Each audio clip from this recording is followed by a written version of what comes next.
Hi everyone, very very good morning. और आज की इस वीडियो लेक्चर के अंदर हम आगे बढ़ाते हैं अपने कॉन्सेप्ट को। प्रीवियस क्लास में हमने पीसमिल डिस्ट्रीब्यूशन से रिलेटेड कॉन्सेप्ट सीखा, उसी कॉन्सेप्ट के बेस पे क्वेश्चंस करते हैं। देखो, मैंने कहा था इसमें दो टाइप के क्वेश्चन आएंगे, एक तो सिर्फ कैपिटल मेथड कैपिटल अकाउंट को पेमेंट करने का होगा और एक फुल फ्लैज क्वेश्चन होगा जो शुरू से पेमेंट करने का होगा। अभी मैं जो क्वेश्चन करा रहा हूं वो कैपिटल अकाउंट का है। तो सीएमए की बुक का पेज नंबर 345 निकालिए, उसमें एक एग्जांपल है। उसमें ये एग्जांपल है, एग्जांपल को ट्राई करते हैं फिर क्वेश्चंस पे चलते हैं। ठीक है, पहले एग्जांपल करेंगे, बड़ा अच्छा एग्जांपल है। देखेंगे दोस्तों, ए बी सी वर पार्टनर। अगर आपके ये बुक नहीं है कोई बात नहीं, आप इधर देख लीजिए, ज्यादा इतना वो एग्जांपल आपको समझने से मतलब है बस। A B C were partner sharing profit and loss in the ratio of 2:1:1। तो ए बी सी तीन पार्टनर है, 2:1:1 का इनका पीएसआर है। तो एंड में जो लॉस होगा ए और बी सी को, वो भी 2:1:1 में होना चाहिए। The balance sheet as on 31/3/2018 when they dissolve their partnership was as under। 31/3/2018 को पार्टनरशिप डिसॉल्व कर रहे हैं। हमारे पास लाइबिलिटी है, हमारे पास एसेट्स है, कुछ लाइबिलिटीज गिवन है, कुछ एसेट्स गिवन है। ये कहता है कि 2000 रुपए was spend for packaging for material before sale. तो मतलब ये रियलाइजेशन एक्सपेंस है, सेल से पहले हमने पैकेजिंग करी तो उसका खर्चा है। The realization were made on different date as under. अप्रैल को 15,000 रुपए मिले, धीरे धीरे करके रियलाइजेशन हुआ, ओवर द पीरियड रियलाइजेशन होगा। तो अप्रैल में 15,000 का रियलाइज हुआ, मई में 20,000, जून में 30,000 मिले, जुलाई में 60,000 और अगस्त में 40,000। इस तरीके से धीरे धीरे करके रियलाइज हुआ asset. The collection were distribute as when realize. कहता है जैसे ही पैसा मिल जाता है उसी वक्त हम धीरे धीरे पैसा देते रहते हैं। मैंने क्या समझाया था, जैसे एसेट धीरे धीरे रियलाइज होगी पैसा आता रहेगा, वैसे लायबिलिटी चुकाते रहेंगे। ऐसे नहीं कि एक बार पहले पूरी एसेट रियलाइज होगी फिर पूरी लायबिलिटी चुकाई जाएगी।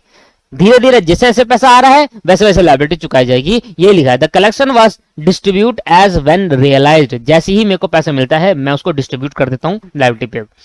Prepare the statement showing the distribution of cash collection. तो एक स्टेटमेंट बनानी है कि कैश कलेक्शन का डिस्ट्रीब्यूशन कैसे शो करेंगे। ठीक है, डिस्ट्रीब्यूशन कैसे बनाओ, इसका मतलब आपको वो स्टेटमेंट बनानी है कि कैसे कैसे हमें पेमेंट करनी है, कैसे कैसे हमें पेमेंट करते हैं लायबिलिटी को, जैसे जैसे पैसा आता है वैसे वैसे पेमेंट करते जाते हैं। एक तो ये स्टेटमेंट बनाओ और साथ में ये बताओ जो कैपिटल अकाउंट में ए बी सी में इस तरीके से पैसा बांटो कि एंड में जो लॉस आए वो लॉस इस तरीके से आए कि वो इनकी पीएसआर जैसा हो जाए, 2:1:1 में आ जाए वो लॉस। तो सबसे पहले मैं एक स्टेटमेंट बनाऊंगा, statement of surplus. Statement of surplus, इसमें ये पता लगाएंगे कि पहले हमें किसको पेमेंट करनी है, कैपिटल वालों को। देखो पहले तो हम वो पेमेंट करेंगे, एक तरीका है। देखो सबसे पहले क्या होगा, जब पैसा आएगा सबसे पहले रियलाइजेशन एक्सपेंस होगा, प्रोविजन फॉर एक्सपेंस होगा, प्रेफरेंशियल क्रेडिटर पे होंगे, अनसिक्योर क्रेडिटर होंगे, अनसिक्योर क्रेडिटर, पार्टनर लोन और फिर पार्टनर कैपिटल। जब वो पार्टनर कैपिटल पे होगा तब कैसे पे होगा वो निकाल रहा हूं पहले। ठीक है, उससे पहले वो सारे पे होंगे उसका भी बताऊंगा अभी। अभी इसमें ही फुल फ्लैश क्वेश्चन कर लेंगे। ठीक है दोस्त, तो सबसे पहले बनाएंगे स्टेटमेंट ऑफ सरप्लस। कैसे बनाना चाहोगे, मेरे वैसे सिंपल तरीके से या पूरा फुल फ्लैश? सिंपल तरीके से बना लेते हैं, इतना टाइम भी नहीं होता पेपर के अंदर, तो सिंपल बनाते हैं। एक एग्जाम्पल है बुक का, ये कोई फर्दर क्वेश्चन नहीं है, एक बुक में एग्जाम्पल दे रखा था तो वो बता रहा हूं मैं आपको। स्टेटमेंट ऑफ, नया पेज लेते हैं दोस्त, नया पेज लिया है। एग्जाम्पल स्टेटमेंट शोइंग, ऐसे लिखो, statement showing, statement showing surplus capital. जो मैं स्टेटमेंट बनाऊंगा ये surplus capital and absolute capital. Absolute capital वो होती है जिसकी सबसे ज्यादा कैपिटल होती है और उसको सबसे पहले पेमेंट करी जाती है अकेले, उसको बोलते हैं एब्सोल्यूट कैपिटल। वो हम फाइंड आउट करेंगे। मेरा बड़ा सिंपल तरीका था, मैंने कहा बताओ कौन कितने पार्टनर है, तो आपने कहा सर 3 पार्टनर है, ए बी सी। तो ए है, बी है और सी है। सबसे पहले लिखेंगे बैलेंस कैपिटल। बैलेंस कैपिटल लिखेंगे जो मुझे दे रखी है, कहा दे रखी है, ये देखिए 60,000, 50,000 और 30,000। 60,000, 50,000, 30,000।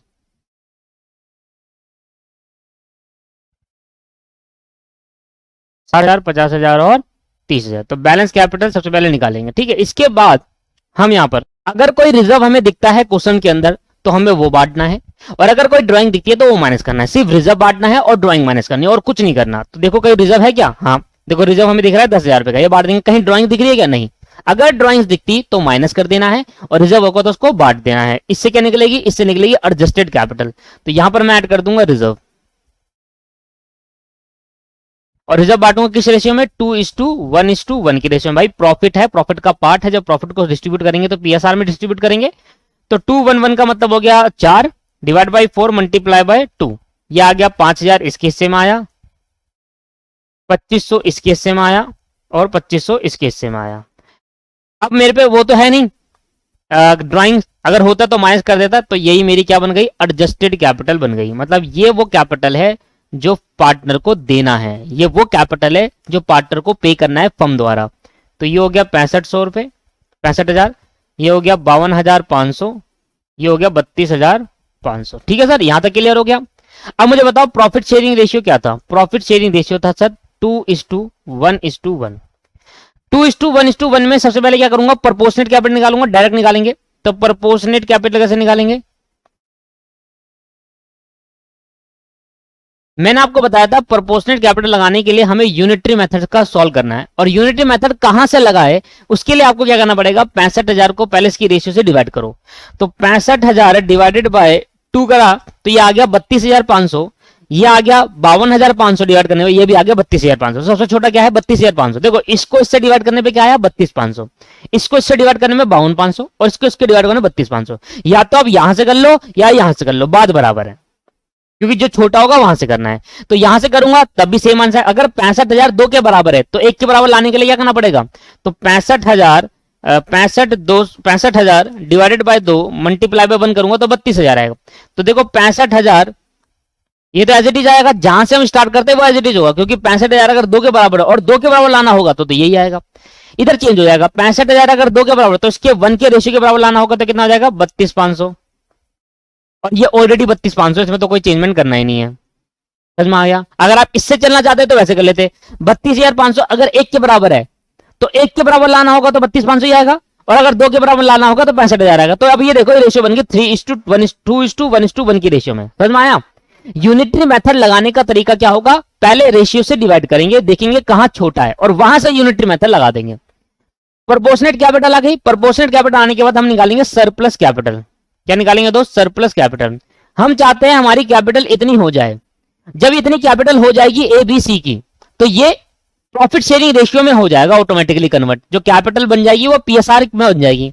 अब देखो ये 60, इसके पास 65,000 थे, इसको 65,000 देने थे और मैं चाहता भी इसके 65,000 ही हूं, मतलब इसको कैपिटल कितनी है 65,000 और मैं कितनी चाहता हूं 65 ही। मैं प्रोपोर्शनेट कैपिटल का मतलब है कि रेशियो में आ जाना। इसकी 52,500 है, मैं चाहता हूं इसकी 32,500 हो जाए। इसकी एक्स्ट्रा कैपिटल कितनी है, तो 52,500 माइनस 32,500, ये आगे 20,000 इसकी एक्स्ट्रा कैपिटल है, और इसकी 32,500 है और 32,500 जाता तो मतलब इसकी एक्स्ट्रा कैपिटल नहीं है, तो यही सरप्लस हो गया और यही एब्सोल्यूट कैपिटल बन गई दोस्तों। इसको आगे सॉल्व करने की जरूरत नहीं, भाई एक निकल तो गया। तो सबसे पहले क्या होगा, सबसे पहले हम बी वाले को 20,000 पे कर देंगे, उसके बाद जो पैसा बच जाएगा उसको फिर 2:1:1 में तीनों बांट देंगे। तो पहले की पेमेंट किसकी होगी, बी को। जैसे ही मैं बी को 20,000 पे करूंगा तो जो कैपिटल बन जाएगी वो ऑटोमेटिकली क्या बन जाएगी, रेशियो में बन जाएगी। तो बस ये था आपके पास इतनी सी स्टेटमेंट ऑफ सरप्लस कैपिटल और एब्सोल्यूट कैपिटल। अगर इधर भी कुछ आ जाता, इधर भी आ जाता तो फिर मैं क्या करता, पीएसआर लिखता, फिर मैं करता, फिर यूनिटरी मेथड लगाकर जब तक ये एक ना आ जाए तब तक आपको करते रहना है। ठीक है, कि पहले इसको पेमेंट होगी, फिर जो पैसा बच जाएगा फिर 2:1:1 में बाकी सबको पेमेंट हो जाएगी। अब पेमेंट का प्रोसीजर के लिए आपको पूरे शुरू से करना होगा, कैसे कैसे पेमेंट करना है, तो वो देखिए payment of procedure. Statement showing, क्या बोला था क्वेश्चन में, स्टेटमेंट बनाओ, statement showing the distribution of cash collected, the distribution of cash, जो कैश कलेक्ट हो गया उसका डिस्ट्रीब्यूशन किस तरीके से करेंगे उसके स्टेटमेंट बनाओ। डिस्ट्रीब्यूशन ऑफ कैश कलेक्टेड, जो कैश मैंने कलेक्ट कर लिया उसका डिस्ट्रीब्यूशन कैसे करूंगा, कैसे कैसे मैं लायबिलिटी पे करूंगा। याद करो, सबसे पहले हम पे करते हैं रियलाइजेशन एक्सपेंस। रियलाइजेशन एक्सपेंस पे करने के बाद अगर कोई प्रोविजन बनाया खर्चों का तो वो पे करेंगे, उसके बाद पैसा बच जाएगा तो प्रिफरेंशियल क्रेडिटर को पे करेंगे, फिर सिक्योर क्रेडिटर को पे करेंगे, फिर अनसिक्योर क्रेडिटर को पे करेंगे, और उसके बाद पैसा बच जाएगा तो पार्टनर लोन, और उसके बाद पार्टनर कैपिटल, वो भी उस हिसाब से। समझ में आ रहा है, जिस हिसाब से भी बताया मैंने, पार्टनर कैपिटल हिसाब से बनेगा, पहले 20,000 पे देंगे फिर उसको बाकी में बांटेंगे। क्लियर है या नहीं है, क्लियर है, ठीक। अब यहां पर हमें कॉलम बनाना है एक ही फॉर्मेट है, उसी को उतारेंगे आप। सबसे पहले बनाना है अमाउंट का कॉलम। अमाउंट का कॉलम होगा कि कितना अमाउंट हमें रिसीव्ड हुआ, कलेक्शन हुआ, और उसमें से कितना कितना पेमेंट करते जा रहे हैं। ठीक है, एक कॉलम हो गया अमाउंट का। उसके बाद आपको कौन बनाना है, आउटसाइड लायबिलिटी का। अब ये आउटसाइड लायबिलिटी का कॉलम जो बनेगा ये हेड है, इसके अंदर जितनी आउटसाइड लायबिलिटी होगी उसका नाम लिखना है। सबसे पहले हमें कितनी आउटसाइड लायबिलिटी है देखो, तो आउटसाइड लायबिलिटी एक तो क्रेडिटर वाली, ये तो पार्टनर लोन है, ये आउटसाइड लायबिलिटी थोड़ी ना हो। अगर मिसेज भी लोन होता तब मैं कहता आउटसाइड लायबिलिटी, ये तो पार्टनर का लोन है ना, तो सेकंड पार्टी लोन हो गया। क्रेडिटर और गवर्नमेंट ड्यूज, तो आउटसाइड लायबिलिटी में है गवर्नमेंट ड्यूज और क्रेडिटर।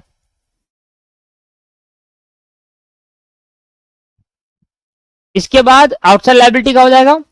आउटसाइड लायबिलिटी के बाद फिर किसका है, पार्टनर लोन। प्रेफरेंस पता है ना पहले कौन सी होती है, पहले तो होता है एक्सपेंसेस, वो तो मैं चलो यही माइनस कर दूंगा। उसके बाद गवर्नमेंट के पैसे दे पेंगे, गवर्नमेंट के बाद क्रेडिटर को पे करेंगे। अब क्रेडिटर सिक्योर सिक्योर नहीं बताया तो क्रेडिटर को पे कर देना, चाहे वो सिक्योर है चाहे अनसिक्योर। अबे गवर्नमेंट ड्यू के बाद तो क्रेडिटर ही होते हैं ना, गवर्नमेंट ड्यू को पे करो, गवर्नमेंट को जितना पे करना है वो पे कर दो। उसके बाद जो पैसा बच जाएगा क्रेडिटर को ही देना है।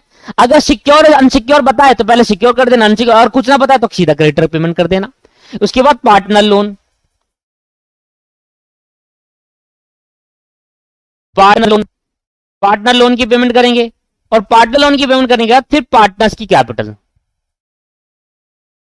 फिर पार्टनर्स की कैपिटल। इस तरीके से फॉर्मेट बनाया जाएगा। तो पहले किसको पेमेंट होगी, उस सीरीज में फॉर्मेट बनाना है। गवर्नमेंट पहले एक्सपेंसेस, ठीक है, एक्सपेंसेस को मैं यही कर दूंगा माइनस, तो उसके लिए अलग से बनाना मत। गवर्नमेंट ड्यूज, अगर सिक्योर और अनसिक्योर है तो सिक्योर फिर अनसिक्योर, तीन कॉलम बन जाएंगे आउटसाइड लायबिलिटी के नीचे। फिर पार्टनर का लोन, फिर एबीसी, तीन पार्टनर, ए बी सी तीन पार्टनर। ठीक है सर,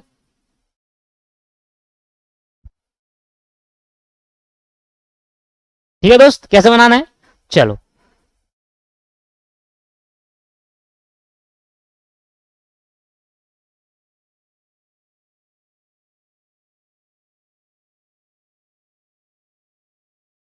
ये बन गया, यहां लिख दो पर्टिकुलर्स, डिटेल लिखेंगे। अब करने का तरीका क्या होगा, सबसे पहले आपको पता है जो भी पैसा रियलाइज्ड होगा, पैसा रियलाइज बता रखा है, हाँ बता रखा है। कैसे कैसे, अप्रैल में 15,000 रुपए रियलाइज हुआ, तो हमारा साल चल रहा है 31/3/2018 को, बैलेंस शीट दे रखी है, कहाँ है रे, 31/3/2018 को।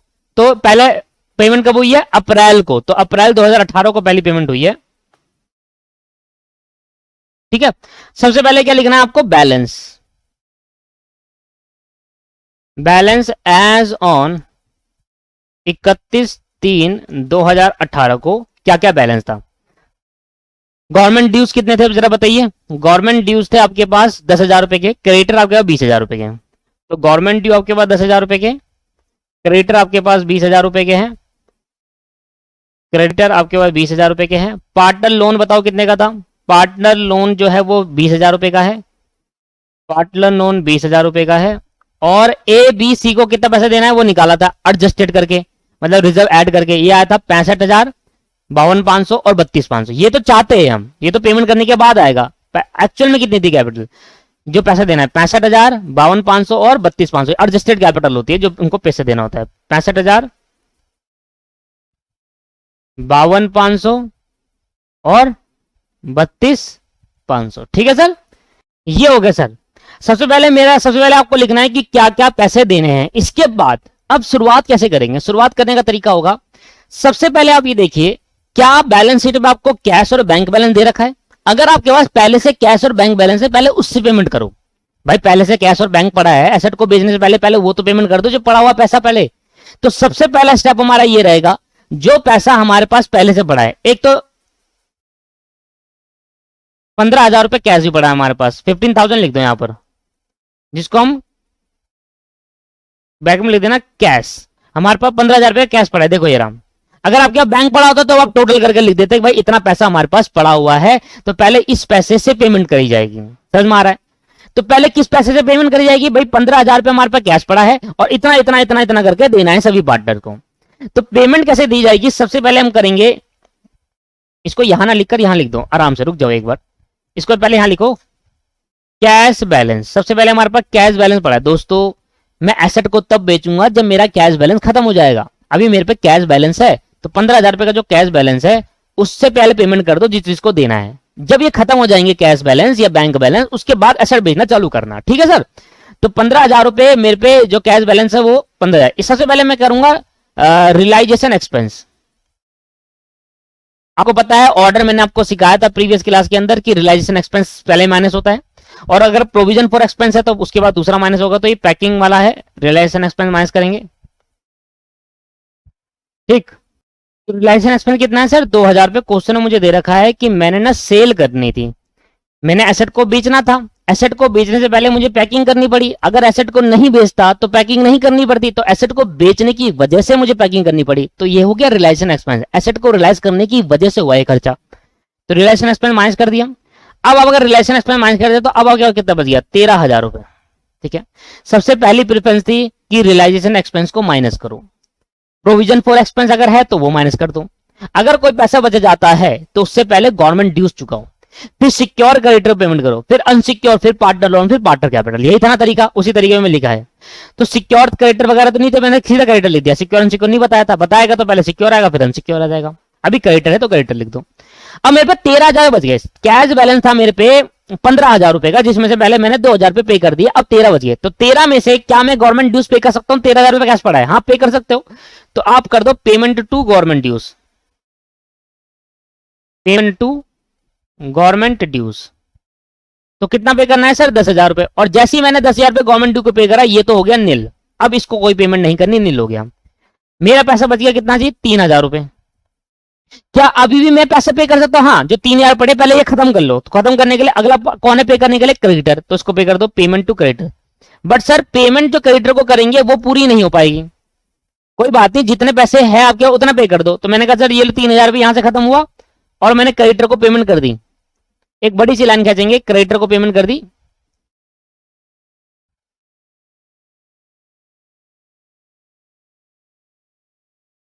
एक लाइन यहां से खींच लो दोस्तों, पेमेंट टू क्रेडिटर करते हैं। तो पेमेंट टू क्रेडिटर मैंने 3,000 रुपए जितना पैसा था पहले वो पेमेंट कर दिया। पेमेंट करने के बाद अब मेरे पे कैसा क्या बच गया? 3,000 रुपए मैंने क्रेडिटर को पे कर दिया। तो 3,000 यहां से गए क्रेडिटर के। अब क्रेडिटर कितने बच गए सर? 17,000 रुपए के क्रेडिटर बच गए अभी, और जो पे करना है। गवर्नमेंट ड्यूज कुछ भी नहीं बचा, मेरा पैसा नील हो गया, कोई पैसा नहीं बचा मेरे पे, मतलब बैलेंस आउटस्टैंडिंग। अब मेरे पे क्या क्या बैलेंस है जो आउटस्टैंडिंग है, जो मुझे पे करना है। अभी तक मेरे पे जो पैसा पड़ा था उस पैसे से मैंने पहले क्या करा?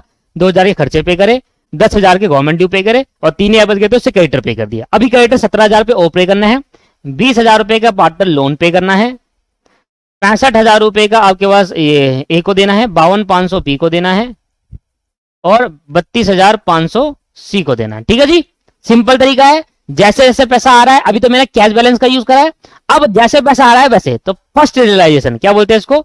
First realisation. पहली रियलाइजेशन के अंदर मेरे पे पैसा आया कितना? अप्रैल को ही जो पहली रियलाइजेशन 15,000 रुपए आया। डेट लिखने की जरूरत नहीं, पहला रियलाइजेशन लिखो, समझ में आएगा। तो 15,000 रुपए आए, तो क्या 17,000 रुपए क्रेडिटर को पे करना है? अभी पूरे नहीं हुए, तो पूरे पेमेंट कर दो payment to creditor, payment to creditor. और जैसे ही मैंने क्रेडिटर को पे करा, 15,000 पूरे के पूरे पे कर दूंगा। और 15,000 जब पूरे पूरे क्रेडिटर को पे कर दूंगा तो अब कितना बचा क्रेडिटर में? 2,000 रुपए। तो अब मेरा फर्स्ट रियलाइजेशन का पैसा तो पूरा खत्म हो गया। कोई बात नहीं, इसको कर दो नील, इसको बोलो बैलेंस आउटस्टैंडिंग। यही करता रहना, अब पेमेंट करो, बैलेंस आउटस्टैंडिंग को। अब कितना बच गया सर? 2,000 रुपए अभी क्रेडिटर को और पे करने हैं, फिर 20,000 पार्टनर लोन को पे करना है, फिर 65,000 करना है, 52,500 और 32,500। अब लिखेंगे सेकंड रियलाइजेशन। बस दोस्तों यही करना है, कोई ज्यादा मुश्किल नहीं है दोस्तों। एक तो आपको ऑर्डर में फॉर्मेट बनाना है। अगर जैसे जैसे आपको दे रखा होगा लायबिलिटी, उस लायबिलिटी, ये लायबिलिटी कोई फिक्स्ड, ये फॉर्मेट कोई फिक्स्ड नहीं है। लायबिलिटी जिस वजह जिस हिसाब से देखिए वो बनाना होगा। गवर्नमेंट ड्यू सिक्योर दे रखा पहले, फिर अनसिक्योर बाद में, है ना, इस तरीके से, फिर पार्टनर लोन, फिर ऐसे करके। सेकंड रियलाइजेशन कब हुआ भाई? मई में 20,000 रुपए का। ठीक है सर, चलो कुछ तो बढ़िया हुआ। 20,000 रुपए का रियलाइजेशन हुआ, जिसके अंदर पहले 2,000 रुपए तो मैं क्रेडिटर को दूंगा। तो यहां लिखेंगे पेमेंट टू क्रेडिटर। और जैसे ही मैंने 2,000 रुपए क्रेडिटर को दिए तो भैया अब क्रेडिटर हो गया नील, क्रेडिटर तो खत्म हो गया। अब पैसा बच गया कितना?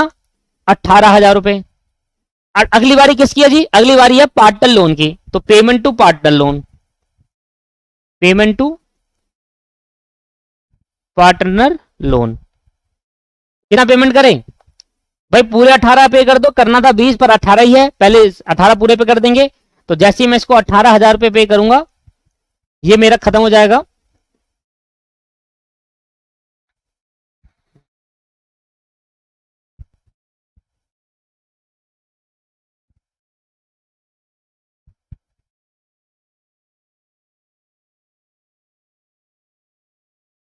कितना जाएगा दोस्त?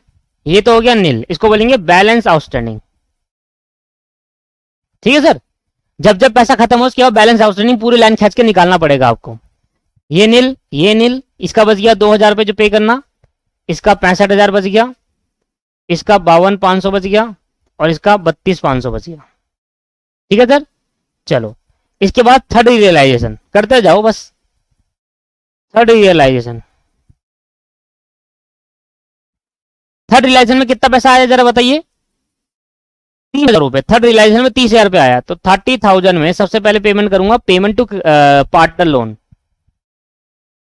Payment to loan, loan payment करूंगा जो कि मेरा 2,000 रुपये। जैसे ही मैंने 2,000 रुपये पे करा ये हो गया भैया नील। अब कितना पैसा बच गया? अब यहां से इंपॉर्टेंट है 28,000 रुपये। जब आप सारी पेमेंट कर देते हो ना पार्टनर कैपिटल तक, उससे पहले तक की सारी पेमेंट कर देते हो, उसके बाद अगर जो पैसा बच जाता है उसको किस ऑर्डर में पे करना है? इस ऑर्डर में पे करना है। तो पहले बी को पे करा जाएगा 20,000 रुपए। ठीक है, सबसे पहली प्रेफरेंस किसको मिलेगी? बी को। पहले बी को पे करा जाएगा 20,000 रुपए। फर्स्ट प्रेफरेंस किसको मिलेगी? बी को। पे टू बी ऑफ ₹20। और जैसे ही बी को 20,000 रुपए पे करा वैसे उसके बाद जो कैपिटल बनेगी बच जाएगी कैपिटल, वो बन जाएगी 2:1:1 में। और फिर सेकंड प्रेफरेंस क्या होगी? फिर आप जो भी पैसा बचेगा उसको बांट देना, रिमेनिंग बैलेंस, रिमेनिंग अमाउंट पे टू ए बी और सी, फिर तीनों को बांट देना किस रेशियो में? 2:1:1 में। पर ये अमाउंट जो आएगा ना इसको पहले बांटा जाएगा। जैसे ही आ जाएगा, जैसे ही आ जाएगा फिर क्या बन जाएगी? फिर 65,000 ये बन जाएगा, 65, 32,500 और ये बन जाएगा, क्योंकि 52,500 20 पे करा ये बन जाएगा, और बस 2:1:1 में बचा। उसके बाद रिमेनिंग अमाउंट बचेगा उसको फिर 2:1:1 में बांट दीजिएगा, फिर तो कोई दिक्कत नहीं है। तो अभी मुझे पहले तो कितना बांटना है? इसको 20,000 रुपये देना है इस वाले बी पार्टनर को, तो पे टू बी। ठीक है, क्या लिखेंगे? Payment of surplus capital of B, payment of surplus capital to B. तो मैं बी की जो सरप्लस कैपिटल है 20,000 ज्यादा आ रही थी, 2:1:1 रेशियो बनाने के चक्कर में 20,000 ज्यादा कैपिटल दिख रही थी। अगर वो 20,000 कैपिटल ज्यादा नहीं होती तो वो 2:1:1 में ऑटोमेटिकली थी कैपिटल। तो मैंने देखा कि 2:1:1 में जो उनका पीएसआर की रेशियो अगर कैपिटल में करूं तो 20,000 ज्यादा निकल के आ रही है भी, तो उसकी पेमेंट कर दो 20,000 की। जैसे मैं 20,000 की पेमेंट कर दूंगा किसको? पहली प्रेफरेंस को देगी, 20,000 की पेमेंट इसको होगी। और जैसे ही मैं पेमेंट कर दूंगा, अब मेरे पे रिमेनिंग अमाउंट कितना बचा? 8,000 रुपए। बस इसके बाद अगर आप चेक करते हो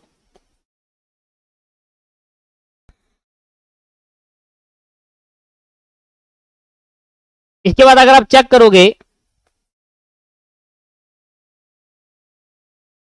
जो 30 आ गया ऑटोमेटिकली, ये कितना आ गया? 3:1 की। देखो ये नील, ये नील, ये नील, सब पेमेंट होगी। ये 65,000 बच गया, ये 32,500 आया, और ये 32,500 आ गया 3:2:1 की रेशियो में। और जैसे 3:2:1 की रेशियो में जो पीएसआर है उसकी रेशियो में आ जाता है, तो रिमेनिंग अमाउंट को फिर 2:1:1 में बांट दिया करो, डायरेक्ट डायरेक्ट बांट दो, सीधा कुछ नहीं करना। पेमेंट टू पार्टनर, अब पेमेंट टू पार्टनर, और कोई प्रेफरेंस नहीं है, दो ही प्रेफरेंस थी। पहली प्रेफरेंस ये थी कि पहले 20,000 दे दो, और जैसे 20,000 पे करने का जब ये उसमें आ जाए 2:1:1 में आ जाए, पेमेंट टू पार्टनर करो और खत्म कहानी। पेमेंट टू पार्टनर 8,000 रुपए। और कैसे पेमेंट करेंगे? 2:1:1 में, क्योंकि अब कैपिटल कितनी है? 2:1:1, तो 8,000 को 2:1:1 में बांट दो। समझ में आ रहा नहीं आ रहा? अरे क्लियर है दोस्तों कैसे करना है? देखो पार्टनर कैपिटल में ही दिक्कत है, उससे पहले तो कोई दिक्कत नहीं आई आपको, सिंपल सिंपल चीजें थी, जैसे जैसे था वैसे वैसे बांटते जा रहा था। जैसे ही पार्टनर कैपिटल आएगा तो सरप्लस कैपिटल वाला स्टेटमेंट देखना, जिस पार्टनर को पहली प्रेफरेंस है उसको पूरा पे कर देना। और जब ये ऐसा आ जाए कि तीनों partner capital as per PSR हो जाए, तब से जो रिमेनिंग पैसा होगा उसको 2:1:1 में ही बांटते चले जाओ, बस जितना पैसा है बांटते चले जाओ। 8,000 डिवाइड बाई 4 मल्टीप्लाई बाय 2, तो 4,000, 2,000, 2,000, तो 4,000, 2,000 और 2,000। चार्ट आउट के बाद खत्म हो जाएगा, पहले रियलाइजेशन खत्म हो गया, इसके बाद जो पैसा बच गया उसको हम क्या नाम देंगे, आउटस्टैंडिंग बैलेंस। देखो बड़ा जा है, पर दोस्तों देखो जितना ये बड़ा है ना उतना ही सिंपल है, कोई बड़ा मुश्किल है नहीं चीजें इसके अंदर। Statement of surplus, statement of surplus बनाने के बाद उसमें ये पता चल जाएगा कि पहले किस पार्टनर को पैसा देना है जिससे उनकी कैपिटल पीएसआर की रेशियो में आ जाए, ठीक है। अभी बन गया बैलेंस आउट। उसके बाद क्या बनाना है दोस्तों, डिस्ट्रीब्यूशन कर देना, सिंपल सिंपल, बैलेंस आउटस्टैंडिंग नील नील नील। यहां बच गया सर कितना, 61,000, 61,000, 32,500 में 30,500 बच गया। देखो इनकी कैपिटल एंड तक अब पीएसआर में रहेगी, अगर हम कैपिटल जैसी पीएसआर में करते हैं फिर कितनी पेमेंट कर दो एंड तक पीएसआर में रहेगी। कौन सी रियलाइजेशन है अब, realisation fourth,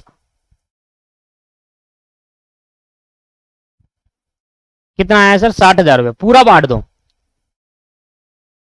payment partner,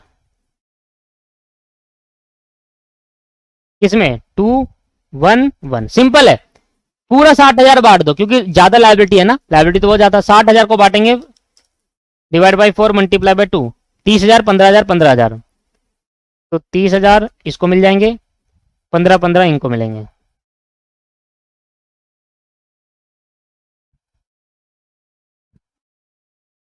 balance outstanding, ये तो नील नील नील नील, एक कितना बच जाएगा, 31,000 रुपये, एक कितना हो जाएगा, 15,500, एक कितना 15,500।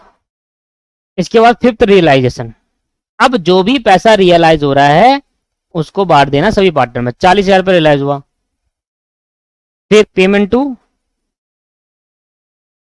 पार्टनर पूरा बांट दो जी, 2:1:1, 40,000 पूरा बांट दिया। और अब यहां पर जो बच जाएगा पैसा ये लॉस्ट हुआ पार्टनर हो जाएगा, इसके बाद कोई पैसा रियलाइज नहीं हुआ, जितना बट गया। तो 40,000 डिवाइड बाई 4 मल्टीप्लाई बाई 2 तो 20,000, 10,000 और आप देखो जो मेरा आंसर आएगा। अब इसके बाद जो पैसा नहीं बटेगा कितना है जी, 11,000 रुपये ये आया, 5500 रुपये ये आया और 5500 रुपये ये आया। अब चेक करना, इसको आप चेक करने का तरीका क्या बताया था, मैंने कहा देखो रेशियो क्या थी, 2:1:1, इनको 2:1:1 से डिवाइड कर दो रिस्पेक्टिव को, 11,000 को 2 से डिवाइड करूंगा तो 5500 आ गया और 5500 से 5500 मतलब रेशियो बराबर आ गई, 2:1:1 की रेशियो में आ गया, तो मतलब मेरा जो पार्टनर का लॉस हुआ वो एज पर पीएसआर हो गया। और यही मैं चाहता था, इसके लिए मैंने सारी कैलकुलेशन करी। इसको नाम देते हैं लॉस ऑन रियलाइजेशन। क्या नाम देते हैं इसको, लॉस ऑन रियलाइजेशन। करते वक्त पार्टनर को लॉस हो गया, इतना पैसा हुआ ही नहीं कि पार्टनर का पूरा हो सके, loss on realisation as per PSR. बताओ सर बात समझ में आई, क्लियर है या नहीं है, किस तरीके से आपको करना है। हाँ थोड़ा बड़ा हो सकता है बट मैं आपको बताऊं, एक क्वेश्चन आएगा इसका और बहुत ज्यादा नंबर का आएगा, 15 नंबर का तो कम से कम आना चाहिए क्योंकि बड़ा है। क्लियर है, चीजें समझ में आ गई। तो एक एग्जांपल बुक का था वो हमने कर लिया, अब हम आगे बढ़ते हैं। एक फुल फ्लैश क्वेश्चन ही मैंने आपको सिखाया, बस अब कुछ नहीं करना, यही करते रहना है, प्रैक्टिस करते हैं। अब कॉन्सेप्ट खत्म हो चुका है, कॉन्सेप्ट में और कुछ नहीं है। तो आओ दोस्तों, मैंने आपको बुक के अपने 30 तक क्वेश्चन करा दिए थे। 31 से जो चालू है वो चालू है सर आपके पास पीस मिल डिस्ट्रीब्यूशन, जिसके अंदर हम सरप्लस कैपिटल मेथड कर रहे हैं। कह रहा हमारे पास 3 पार्टनर है, एम, एन और P, have called upon you to assist, हमें बुलाया गया, them in a winding up the affair of their partnership on 30 June 2013। कह रहे हैं जी हम अपने बिजनेस को, पार्टनरशिप को वाइंड अप कर रहे हैं, बंद कर रहे हैं, तो वो हमें बुला रहा है और कह रहा है जी हमारे बिजनेस का वाइंड अप कर दीजिए। तो बैलेंस शीट आपको दे रखी है कुछ इस तरीके से, क्रेडिटर आपको दे रखे हैं, कैपिटल में आपको एम एन एन पी की कैपिटल दे रखी है, रिजर्व है नहीं, नीचे दे रखी है तो अलग बात है, रिजर्व नहीं है तो यही एडजस्टेड हो गया। बैंक में पैसा पड़ा हुआ है तो पहले इसको यूटिलाइज करूंगा, डेटर है, स्टॉक है, पार्टनर एंड इक्विपमेंट। और ये एम और एन का जो लोन है ना, ये लोन कौन सा लोन है पता है आपको, ये वो लोन है जो हमने पार्टनर को दिया है, पार्टनर ने हमको नहीं। अगर पार्टनर हमें लोन देता तो वो लायबिलिटी में आता ना दोस्त, हमने पार्टनर को लोन दिया इसलिए हमारी एसेट है, हमने लोन दिया हमारे लिए एसेट है, हमने पार्टनर्स को लोन दिया एम और एन को, तो उससे पैसा लेंगे। कहता है partner profit sharing ratio is 5:3:2। कह रहा है cash in distribution to partner at the end of each month, हर महीने के एंड में हम कैश डिस्ट्रीब्यूट करते हैं।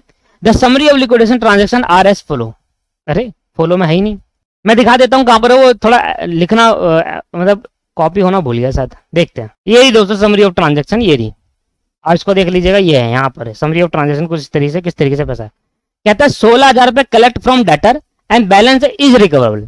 भाई 16,000 रुपए ही कलेक्ट हो पाए डेटर से, बैलेंस तो भाई इरिकवरेबल मतलब बैडअप हो गया हमारा। कह रहा 10,000 रुपए receive from sale of entire stock, सारे स्टॉक बेच के 10,000 रुपए आया। लिक्विडेशन एक्सपेंस पेड, 1,000 रुपए लिक्विडेशन एक्सपेंस पे कर दिया मतलब रिलाइजेशन एक्सपेंस। 8,000 रुपए cash retain in business at the end of the month. कह रहा एंड मंथ के एंड में 8,000 रुपए कैश रिटेन करके रखना है।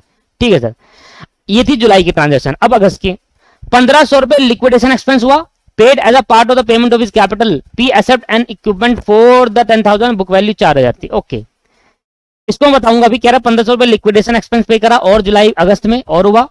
और कह रहा है G as part of the payment of his capital, P accept equipment, P ने एक इक्विपमेंट था हमारा एक्सेप्ट कर ले 10,000 रुपए का, जिसकी बुक वैल्यू 4,000 रुपए थी। कह रहा 2,500 रुपए कैश रिटर्न करना eight the end of the month, 2,500 रुपए आपको अगस्त में रिटर्न करके रखना है। ये कह रहा है जी 75,000 रुपए receive from sale of remaining plant and machinery, plant and equipment, जो 25 रिमेनिंग जो प्लांट एंड इक्विपमेंट था उसको 75,000 में बेच दिया जो रिमेनिंग है, क्योंकि 4,000 की बुक वैल्यू का ले गया था, अभी और बच गया होगा। 1,000 रुपए लिक्विडेशन एक्सपेंस पे करा, नो कैश रिटर्न है बिजनेस, कोई रिटर्न मत करना। कह रहा prepare a schedule of cash payment, मतलब वो स्टेटमेंट बनानी डिस्ट्रीब्यूशन ऑफ कैश कलेक्टेड 30 सितंबर को on so how the cash was distribute, और किस तरीके से कैश डिस्ट्रीब्यूट होगा वो आपको बताना है। बड़ा सिंपल है। सबसे पहले हम बनाएंगे स्टेटमेंट ऑफ सरप्लस कैपिटल, कि कैपिटल को किस तरीके से डिस्ट्रीब्यूट करना है। बड़ा सिंपल था। 31 क्वेश्चन कर रहे हैं, देखो बड़े क्वेश्चन है ये, पर इतने वो नहीं है। धीरे धीरे क्वेश्चन के अंदर चेंज, जैसे इस क्वेश्चन के अंदर चेंजमेंट डायरेक्ट नहीं बताया, चेंजमेंट करके दिया थोड़ा। जैसे जैसे आप जितने क्वेश्चन करोगे उतना आपको आता जाएगा, ये बात समझ लीजिए इसको। देखिए सर, सबसे बनाऊंगा statement showing surplus capital and absolute capital. Statement showing surplus capital and absolute capital. हम एक स्टेटमेंट बनाएंगे जो हमें बताएगा कि सरप्लस कैपिटल, एब्सोल्यूट कैपिटल। इसका मतलब कि जिस पार्टनर के ज्यादा कैपिटल है उसको हमें पार्टनर कैपिटल है, इसको बनाने का पर्पस ये होता है कि पार्टनर की कैपिटल को हम पीएसआर के रेशियो में ले आए। आओ दोस्तों बनाते हैं statement showing surplus capital and absolute capital. हमारे पास कितने पार्टनर हैं? हमारे पास 3 पार्टनर है, एक है एम, एक है एन और एक है पी। सबसे पहले हम लिखेंगे बैलेंस आउटस्टैंडिंग। बैलेंस आउटस्टैंडिंग मतलब इनके पास कितना पैसा, हमारे पास इनको कितना पैसा देना है। तो देखेंगे 67,000, 45 और 31,500। तो 67,000 इसको देना है, 45,000 देना है इसको, 45,000 देना है इसको, और 31,500 देना है इसको। ये हो गया आउटस्टैंडिंग। अब हम एडजस्टेड निकालेंगे, तो एडजस्टेड लिए हमें क्या चाहिए, क्या कोई पैसा अब देखो एक चीज यहां पर नई अराइज हुई। अगर कोई पैसा हमें पार्टनर से लेना है तो उसकी कैपिटल से डिडक्ट कर लिया जाएगा। अगर कोई पैसा हमें पार्टनर से लेना है तो कैपिटल से डिडक्ट करेंगे। अगर कोई पार्टनर पैसा ले गया है तो कैपिटल से डिडक्ट करेंगे, और अगर रिजर्व देना हो तो कैपिटल में ऐड कर देंगे। 3 चीज बताई मैंने। कोई भी ऐसी ट्रांजेक्शन जिससे पार्टनर कैपिटल बढ़ जाएगी, जैसे रिजर्व्स, तो उसको पार्टनर कैपिटल बांट देंगे और रिजर्व से पार्टनर कैपिटल बढ़ा देंगे। पार्टनर ड्राइंग से ले जाता है, ड्राइंग ले जाने का मतलब अपनी कैपिटल से कुछ पैसा ले गया है तो उसकी कैपिटल कम हो जाएगी। या पार्टनर ने हमें पैसा देना है, ऐसी सिचुएशन आ सकती है जैसे इस क्वेश्चन में आई है कि याद करो हमने अभी सीखा था कि जो लोन था ना, लोन जो एम और एन को लोन दिया है हमने, वो एम और एन की कैपिटल से डिडक्ट कर लेंगे। भैया ये लोन का पैसा मांगना है ना हमें, तो इस लोन का पैसा हम पहले डिडक्ट कर लेंगे, कहेंगे भाई जो लोन लिया है इसको काट देते हैं पहले। तो जो पैसा पार्टनर से लेना है वो ये, या जो पैसा पार्टनर हमसे ले गए है, ड्राइंग्स लेना है लोन, या रिजर्व देना है, तो रिजर्व देना है तो पैसा बांटेंगे तो कैपिटल बढ़ जाएगी। ड्राइंग्स ले गया तो कैपिटल कम हो जाएगी। अगर लोन का पैसा हमें लेना होगा तो कैपिटल रिड्यूस कर देंगे, उसके पहले ही चार्ज कर लेंगे लोन। तो भैया जो एम था उससे लेना है 12,000 रुपए और एन से लेना है 7,500। जब इसकी कैपिटल को चार्ज कर लेंगे 12,000 रुपए इससे काट देंगे, बोलेंगे भाई हम तो बना जो तुम्हें 67,000 देना था ना और तुमने हमें 12,000 रुपए देना। एम से बोला, फर्म ने एम से बोला कि एम आपको हमें 67 देना है और तुमसे हमें 12 लेना है, तो नेट कर लेते हैं। तो वही करा हमने, नेट करा भाई, तुम्हें हमें एक बार देंगे फिर तुम एक बार हमसे लोगे, तो इसका फायदा क्या है, सीधा नेट करते हैं और नेट अमाउंट हम देंगे। एडजस्टेड कैपिटल बोला हमने इसको, क्या बोला, भाई एडजस्टेड, हम इतना पैसा आपको देंगे। अब 67 देना था जिसमें से 12 हमने चार्ज कर लिया, तुमने जो लोन लिया था हमसे 55,000 रुपए हम आपको और देना है। क्लियर है या नहीं है? तो ये सबसे पहले एडजस्टेड कैपिटल ध्यान दीजिएगा। 3 चीज अब यहाँ पर सीखने को मिली। जैसे जैसे आगे बढ़ेंगे वैसे वैसे नई चीज आएगी। अभी मैंने 3 चीज आपको सिखाई यहाँ पर। पहली चीज, कि अगर रिजर्व होगा तो रिजर्व बांट देंगे, ड्राइंग्स अगर दिखेगा तो ड्राइंग्स माइनस कर देंगे कैपिटल से, और अगर कोई पार्टनर लोन ले गया तो उसकी कैपिटल से पहले लोन डिडक्ट कर लिया जाएगा। ये तीन चीज आई एडजस्टेड कैपिटल निकालने के लिए, ठीक है। तो ऊपर वाले फॉर्मेट जो है उसमें ऐड ऑन कर देंगे, जैसे कि ऊपर मैंने पिछली क्लास में मैंने फॉर्मेट बताया था ना, आपको दिखाता हूं एक बार। सामने देखिए ये है फॉर्मेट, इस फॉर्मेट में यहां से लिखेंगे लोन टेकन बाय पार्टनर। अगर किसी पार्टनर ने लोन ले रखा है तो उसी कैपिटल से डिडक्ट कर लिया जाएगा। आया समझ में? तो एक नई चीजें यहां पर हमें सीखने को मिली, ठीक है, ऐड कर दिया। चलो वापसी आ जाते हैं दोस्तों, और एक नई चीज आपको सीखने को मिली, अगर आपको पार्टनर को लोन दे रखा है तो उसकी कैपिटल से पहले डिडक्ट कर लो, उसके बाद एडजस्टेड कैपिटल। अब करने का तरीका क्या बताया था? सबसे पहले लिखो यहां पर प्रॉफिट शेयरिंग रेशियो क्या है। प्रॉफिट शेयरिंग रेशियो हमारा 5:3:2। आपको निकालना है प्रोपोर्शनेट कैपिटल, आपको निकालना है प्रोपोर्शनेट कैपिटल। अब हम प्रोपोर्शनेट कैपिटल से निकालेंगे, उसका तरीका बताता है यूनिटरी मेथड। यूनिटरी मेथड वहां से लगाना है जहां सबसे कम होगा, इसको इससे डिवाइड करेंगे। तो 55,000 डिवाइडेड बाई 5 करेंगे तो 11,000 आया, इसको डिवाइड करने पे 11 आया। इसको करते हैं 37,500 डिवाइडेड बाई 3, इसको 12,500 आया।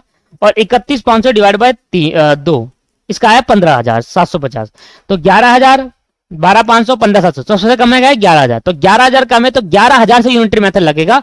अगर 55,000 5 के बराबर, तो 5 के बराबर ही तो 55,000 होगा, ठीक है। यहां तो सेम ही आएगा, जहां से स्टार्ट करते हैं वहां सेम आता है। ऐसा कर लो कि 55,000 डिवाइडेड बाई 5 तो 1 के बराबर आ गया, तो यहाँ 5 है तो 5 के बराबर आएंगे तो वही आएगा 55,000।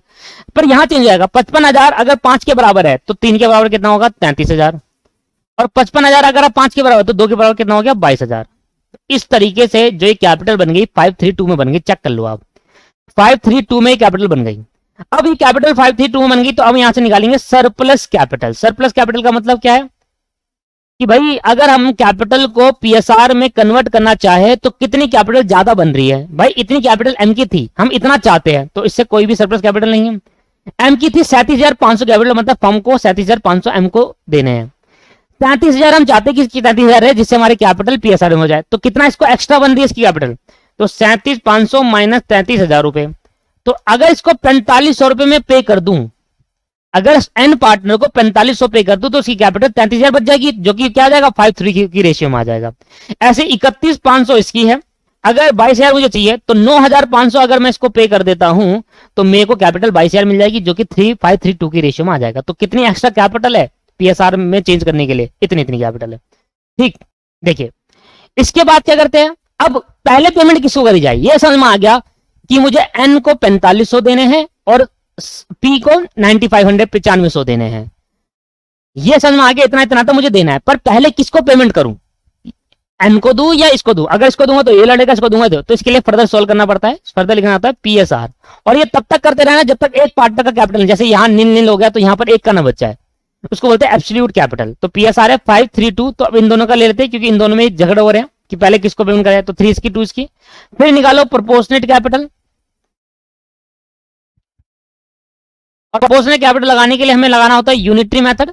जो मुझे लिखा है 4500 अगर 3 से डिवाइड करूंगा तो ये सेट कम आएगी, देखना 4500 डिवाइड बाय 3 करता हूं तो 1500 आ रहा है, और 9500 है वो डिवाइड बाय 2 करूंगा तो 4,750, तो ये सेट कम आ रही है। तो 4500 अगर 3 के बराबर तो 2 के बराबर कितना, तो 4500 डिवाइड बाय 3 मल्टीप्लाई बाय 2, 3,000। तो 4500 अगर 3 के बराबर, तो 3 के बराबर है तो 2 के बराबर कन्वर्ट करने पे 3,000 आया। और यहां पर कितना है, यहां तो 4500 ही रहेगा क्योंकि 4500 3 के बराबर, तो 3 के बराबर कन्वर्ट करने में इतना ही रहेगा। इसके बाद यहां पर अगर देखा जाए तो अब एक बच गया, इसको बोलते हैं एब्सोल्यूट कैपिटल। जब एक बच जाता है क्या मतलब 4500 ये है, अगर मैं इस 4500 और 9500 को 3:2 में कन्वर्ट करना चाहूं तो 4500 और 3,000 होना चाहिए, ठीक है। मैं इनको भी क्या कर रहा हूं 3:2 में कन्वर्ट कर रहा हूं। तो मैंने कहा भाई अगर 4500 है, अगर इसको 3:2 में करना है तो 4500 ही रहना है, तो इसमें कोई भी अलग से सरप्लस नहीं है। इधर 9500 है, 9500 का मैं 3:2 में कन्वर्ट कर रहा हूं तो 3,000 होना चाहिए। तो एक्स्ट्रा कितना है पीएसआर में कन्वर्ट करने के लिए, एक्स्ट्रा है 6,500। तो बस ये समझ में आया। तो ये जो 6,500 निकला, पहले पी को पेमेंट होगी अप टू 6,500। तो सेटलमेंट क्या होगी, फर्स्ट सेटलमेंट में ये लिखना होता है, आपको लिख लेना, ठीक है, इससे सही आएगा। फर्स्ट सेटलमेंट में होगा पे टू पी अप टू 6,500। जैसे ही आप 6500 पी को पे कर दोगे, अब पी के 3000 रह जाएंगे, क्योंकि टोटल कितना करना है 9500। 9500 में सबसे पहले किसको पे करोगे? 6500 पी को, क्योंकि लास्ट में पी की कैपिटल बची। कितना बच गया? 3000। अब जो सेकंड सेटलमेंट होगी उसके अंदर दोनों को पे करोगे इकट्ठा, pay to N and P of rupees 4500 and 3000 respectively. 4500 and 3000 है। तो सेकंड सेटलमेंट में क्या करेंगे? एन और पी को पे करेंगे 4500 और 3000। एन और पी को पे करेंगे 4500 और 3000। जैसे ही 4500 3000 पे करा तो अब इनकी कैपिटल ऑटोमेटिकली कन्वर्ट हो गई। एन को देना था टोटल 4500, पी को देना था 9500, जबकि 6000 पहले करा और 3000 बाद में सेटलमेंट में हुआ। जैसे ये पेमेंट हो गई तो अब जो कैपिटल बच गई वो बन गई 5:3:2 की रेशियो में। और जब ऐसी कैपिटल बच जाती है तो थर्ड सेटलमेंट में हमें इकट्ठा पे कर देना होता है। थर्ड सेटलमेंट जो भी होगा वो तीनों को पे होगी, पे टू ऑल पार्टनर, पे एनपी इन 5:3:2 की रेशियो में। अब जो भी पैसा बचेगा उसको 5:3:2 में इकट्ठा बांटते चले जाओ। बस ये हमारा स्टेटमेंट बताता है कि पहले किसको देना और कितना रुपए देना है। तो पहले पी को दो अप टू 3500 रुपए अकेला, फिर जो पैसा बच जाएगा उसमें 4500 दो एन को और 3000 दो पी को, और जैसे ही हो जाएगा उसके बाद जो कैपिटल है तीनों की 5:3:2 में आ जाएगी। उसके बाद सीधा इकट्ठा तीनों को बांटते रहना 5:3:2 में। समझ में आ गया? तो इससे पता चला कि दोस्तों हमें किस तरीके से पेमेंट करनी है, statement showing surplus of capital and absolute capital. ठीक है जी। अब हम स्टार्ट करेंगे कि किस तरीके से कैश का डिस्ट्रीब्यूशन करना है। तो इसके लिए दोस्तों मैंने आपके लिए फॉर्मेट बना रखा है, देखेंगे सामने। ये मैंने फॉर्मेट बनाया हुआ आपके लिए कि स्टेटमेंट शोइंग, इसको मैं दोबारा लिख देता हूं। Statement showing distribution of cash collected, जो पैसा मैंने कलेक्ट कर रखा है वो पैसा जो मैंने कलेक्ट किया हुआ है दोस्तों, उस पैसे को कैसे डिस्ट्रीब्यूट करूं। अब ये फॉर्मेट जो बनाया है मैंने, ये अकॉर्डिंग टू क्वेश्चन बनता है। ये फॉर्मेट कोई फिक्स नहीं है, क्वेश्चन के हिसाब से डिपेंड करता है कि क्या क्या हमारे को लायबिलिटी दे रही है। अब देखो यहां पर इस वाले क्वेश्चन के अंदर ना तो गवर्नमेंट ड्यूज है ना पार्टनर लोन है, सीधा क्रेडिटर है। तो पहले गवर्नमेंट ड्यूज होती है, जब है ही नहीं तो खत्म करो, उसको हटाओ। क्रेडिटर है, क्रेडिटर का मैंने नाम लिख दिया सबसे पहले, क्रेडिटर का नाम लिख दिया, क्योंकि उससे पहले गवर्नमेंट ड्यूज आता है, उससे पहले रिलायंस है, तो रिलायंस एक्सपेंस तो मैं यहां कर दूंगा। क्रेडिटर से पहले गवर्नमेंट ड्यूज आता है, वो है नहीं क्वेश्चन में। फिर क्रेडिटर, उसके बाद पार्टनर लोन आता है, वो भी क्वेश्चन में नहीं है। जो पार्टनर लोन का मतलब वो पैसा जो हमने पार्टनर से लिया है, हमारे लिए लायबिलिटी है, वो है नहीं, हमने तो बल्कि पार्टनर को दिया था, वो काट लिया। उसके बाद एम और एन पी के जो पार्टनर को पैसा देना है। तो मुझे बताओ क्रेडिटर में कितना पैसा पड़ा है? 17,000 रुपए क्रेडिटर में पड़ा है। एम के पास, एन के पास और पी के पास एडजस्टेड कैपिटल कितनी है लोन माइनस करने के बाद? तो इसके बाद आई थी 55,000 रुपए, इसके बाद 37,500 और 31,500, इसके बाद था 37,500, एन को देना है 37,500 और 31,500। दोस्तों ये पैसा वो लिखना जो एडजस्टेड कैपिटल, मतलब जो नेट अमाउंट देना है। अब मैं करूंगा इकट्ठा पेमेंट करने का स्टार्ट करूंगा दोस्तों। देखिए दोस्त, सबसे पहले हम कौन सा बैलेंस लेते हैं? वो पैसा जो कैश में पड़ा हुआ है डिस्ट्रीब्यूट करने के लिए, वो पैसा लेते हैं। क्या यहां पर कहीं रियलाइजेशन एक्सपेंस है? हाँ, ये देखो लिक्विडेशन एक्सपेंस हुआ 1000 रुपए का। अब देखो एक लाइन लिखी थी लास्ट में, क्या था? जो 8,000 रुपए है ना, जुलाई के टाइम में जो कलेक्शन हुआ 8,000 रुपए जुलाई के टाइम में कैश रिटेन होना चाहिए in the business at the end of the month. मतलब जुलाई के एंड में आपके पास 8,000 रुपए कैश बैलेंस रिटेन होना चाहिए। ठीक है सर, 8,000 रुपए रिटेन करना है। अब मुझे कैश बैलेंस कितना रिटेन करना है? 8,000 रुपए रिटेन करना है। दोस्तों क्या करा जाए?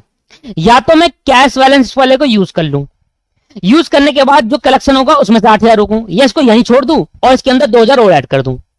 8,000 तो रखना है ना, रिटेन कितना रखना है? 8,000 रुपए। कैसे करना चाहोगे? चलो ऐसा कर लेते हैं, पहले कैश बैलेंस को यूज कर लेते हैं और उसके बाद उसके अंदर यूज करने का कोई बेनिफिट नहीं है। इसके लिए दोस्तों वर्किंग नोट बना लेते हैं। चलो एक वर्किंग नोट बनाते हैं, उस वर्किंग नोट में ये निकालते हैं कि कितना पैसा हम यूटिलाइज कर सकते हैं फॉर डिस्ट्रीब्यूशन। ठीक है, तो लिखते हैं statement showing calculation of cash available for distribution. क्या लिखेंगे? स्टेटमेंट शोइंग, थोड़ा नीचे बना लीजिए, अभी आप मत लिखिएगा तो फिर जगह नहीं बचेगी, तो फिर कंफ्यूज जाओगे भाई कैसे करना है, कितना बड़ा बनेगा, अभी मुझे खुद नहीं पता। स्टेटमेंट शोइंग, हमने एक वर्किंग नोट बनाया, statement showing the calculation of cash available for distribution. The calculation of cash, ऐसे बात नहीं बनेगी, द कैलकुलेशन ऑफ कैश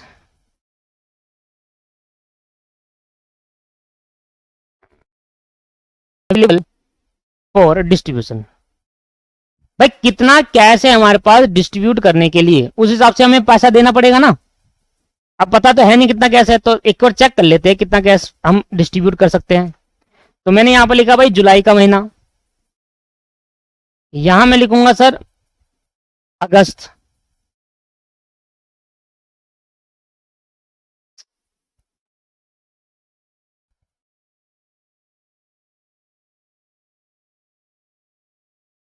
ये हो गया मेरा अगस्त का महीना, और ये हो गया सितंबर। 3 महीने की डिटेल दे रखी थी, जुलाई, अगस्त और सितंबर, ठीक है सर। 3।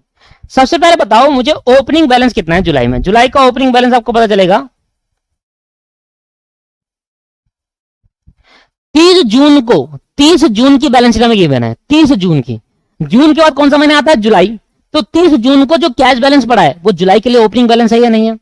अब अगर आप बैलेंस शीट को ध्यान से देखो तो जो बैलेंस शीट मुझे दे रखी है, जो दोस्तों बैलेंस शीट दे रखी है वो 30 जून की दे रखी है, और अगला महीना कौन सा है, जुलाई का। तो मतलब अगला महीना जो है 1 जुलाई, वो हमारा नया साल है, क्योंकि 30 जून की बैलेंस शीट है। तो पिछले साल जो क्लोजिंग होगा वो 1 जुलाई के लिए ओपनिंग होगा। तो पिछले साल कितना ओपनिंग बैलेंस है कैश का, सर 6500 रुपए। तो इसका है 6500 रुपए जुलाई के महीने का, जो मेरे साल का शुरू में बैलेंस है। 1 जुलाई मेरा साल का शुरू है, जो इसलिए कहा है मेरा ओपनिंग बैलेंस, ठीक है, 6500 रुपए है। अब इसने कहा अगर आप देखो 6500 रुपए, तो यहां पर कलेक्शन हुआ जुलाई के टाइम, कह रहा 16,000 रुपए मुझे डेटर से कलेक्शन मिले। डेटर थे मेरे 22,000 के, 16 ही मिल पाए, ठीक है सर। उसके बाद 10,000 मुझे मिले कहां से, सेल ऑफ एंटायर स्टॉक, ठीक है सर। तो मैंने कहा देखो कैश कलेक्ट कितना हुआ है, कैश कलेक्शन, कैश कलेक्शन को जोड़ो। हमने कहा सर डेटर, डेटर से मिले हमारे पे 16,000 रुपए। ओहो, ऐसे करना पड़ेगा, इसके लिए अलग से बनाना पड़ेगा।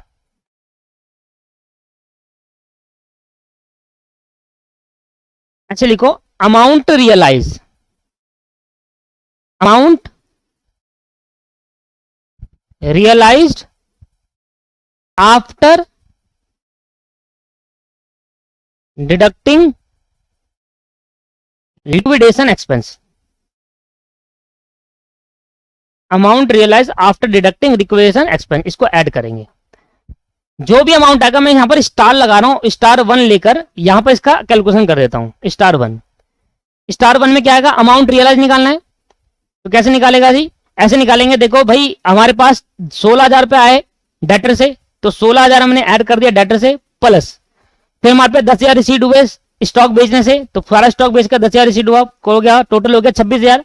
इसके बाद माइनस कर दिया, लिक्विडेशन एक्सपेंस हुआ 1,000 रुपए का, 1,000 रुपए का लिक्विडेशन एक्सपेंस हुआ। तो टोटल पैसा मेरे पे नेट कितना आया भाई, 16,000 प्लस 10,000 माइनस 1,000, दैट इज 25,000। तो 25,000 रुपए मेरे को अमाउंट रियलाइज हुआ आफ्टर डिडक्टिंग लिक्विडेशन एक्सपेंस। कर देते हैं ना लिक्विडेशन एक्सपेंस, डिडक्ट कर लेते हैं, सबसे पहले तो उसी को करना होता है ना। या तो आप इसको क्या करो, या तो आप ऐसा कर लो कि यहां पर कर लो। जब आप अगर ये चीज यहां करोगे ना तो बहुत बड़ा हो जाएगा दोस्तों, क्योंकि वो जुलाई का महीने का अलग, सब कुछ महीने का अलग, तो मैं पहले अलग से निकाल देता हूं। इसलिए मैंने अलग से कैलकुलेशन कर ली। मैंने कहा देखो ये कैलकुलेशन जो है अलग से इसलिए करी है, ये ऐसा जरूरी नहीं है कि इसको अलग से करा जाए। इसको आप कहां कर सकते हो, क्वेश्चन में उसी वाले ऊपर वाले स्टेटमेंट भी कर सकते हो। पहले अमाउंट रियलाइज कितना हुआ वो जोड़ लो, 6500 जोड़ लो, उसके बाद टोटल अमाउंट जोड़ लिया, उसके बाद लिक्विडेशन एक्सपेंस माइनस कर दिया, एक्सपेंस माइनस करने का जो अमाउंट 8,000 रुपए रिटेन कर दिया, बाकी बांट दिया, ठीक है, ऐसा कर सकते हो। तो मैंने कहा बड़ा सिंपल सी चीज है, मैंने कहा इसके लिए फॉर्मेट बना लेते हैं, एक वर्किंग नोट बना लेते हैं कि भाई 6500 हमारे साल के शुरू में पड़ा है, जुलाई के महीने के शुरू में। अमाउंट रियलाइज हुआ आफ्टर डिडक्टिंग लिक्विडेशन एक्सपेंस, तो मैं टेबल में लिक्विडेशन एक्सपेंस डिडक्ट नहीं करूंगा क्योंकि यहां ऑलरेडी कर चुका हूं। तो ये आया 25,000 रुपए, तो टोटल पैसा मेरे पे इतना बड़ा 25,000 रुपए, जिसके अंदर मुझे 8,000 रिटेन करके रखने हैं। तो 8,000 हटा दो यहां से पहले, रेंड कैश, 8,000 रुपए मुझे कैश को रिटेन करना है, इसको हटा दो, और जो पैसा बच जाएगा उतना आप यूटिलाइज कर लो पेमेंट करने में जुलाई के महीने की। मतलब इतना पैसा आप पेमेंट करने के लिए यूटिलाइज कर सकते हो, इतना पैसे पेमेंट करने के लिए यूटिलाइज कर सकते हैं। लिख देंगे amount available for distribution, amount available for distribution. बड़ी सिंपल सी बात है, ध्यान दीजिएगा। ये वाली चीज आप बिना फॉर्मेट बनाए भी वहां कर सकते थे, पर अगर वहां पर करते तो थोड़ा वो टेबल है बहुत बड़ी बन जाती। उसमें मैं क्या करता, सबसे पहले क्या करता, सबसे पहले मैं पता क्या करता, सबसे पहले मैं करता भाई देखो यहां लिखता, एक तो ये हैंग कर रहा है, अरे भाई,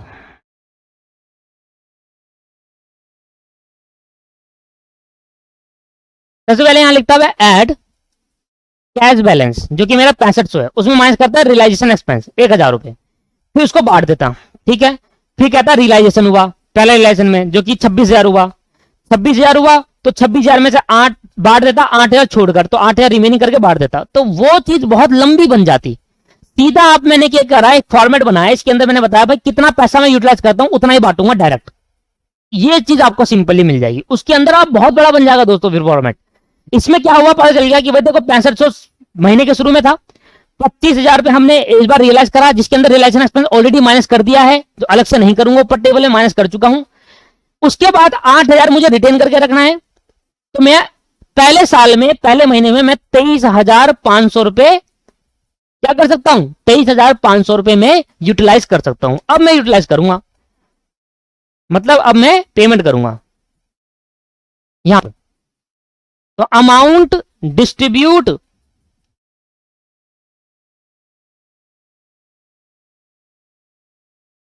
अमाउंट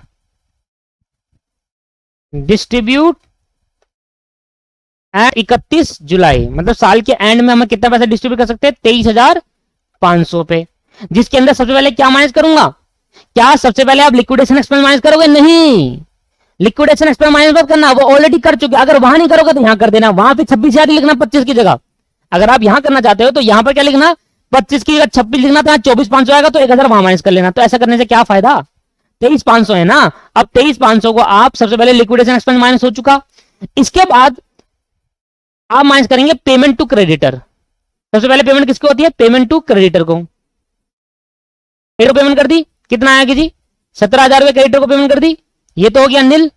ठीक है, इसके बाद रिमेनिंग कितना बच गया, 23,000 में से 17,000 माइनस कर दिया, 6500 बच गया। अब 6500 बढ़ गया, अब बात हुई पार्टनर को देने की, तो भैया 6500 बता, अब डायरेक्ट कितने, payment to P up to 6500, 6500 ही बचा, वो तो शुक्र है 6500 बच गया।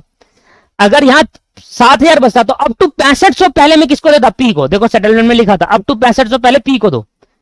अगर दोस्तों यहां पर मैं आगे बता रहा हूं, क्या पता अगर यहां 6500 ना बचा, वो तो एग्जैक्ट अमाउंट मिल गया, अगर यहां 6500 ना होकर 7,000 होता तो अब टू 6500 तो मैं क्या करता, अब टू 6500 मैं करता यहां पर पहले पी को देता, और जो 500 होता उसके बाद यहां से 6500 माइनस करता, 500 बचाता, उसको फिर इन दोनों में बांटता 3:2 की रेशियो में।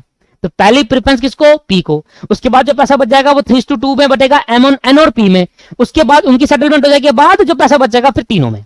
तो यहां 500, सर अगर यहां 5500 होता तो 5500 देता और अगले रियलाइजेशन में पहले 500 उसको देता, फिर जो बच जाता फिर दोनों में बांटता, समझ में आ रहा है, मतलब पहले 6500 इसका पूरा होना चाहिए, अगर यहां 5500 बच जाता तो पहले 5500 पूरा दे देता, देने के बाद 500 और देना बाकी है इसका, सॉरी 500 नहीं 1,000 रुपए, तो 1,000 रुपए अगले रियलाइजेशन जब ऐसा अवेलेबल होता क्या, तो पहले 1,000 इसको देता, फिर जो पैसा बचता फिर दोनों में बांटता 3:2 में, अप टू 7500 रुपए, वो भी अप टू 7500 होना चाहिए। ठीक है, तो अप टू 6500 में बांट दिया, तो 6500 यहां बांटा नील, तो अब मेरे पे जो अमाउंट आया वो इस तरीके से आ गया।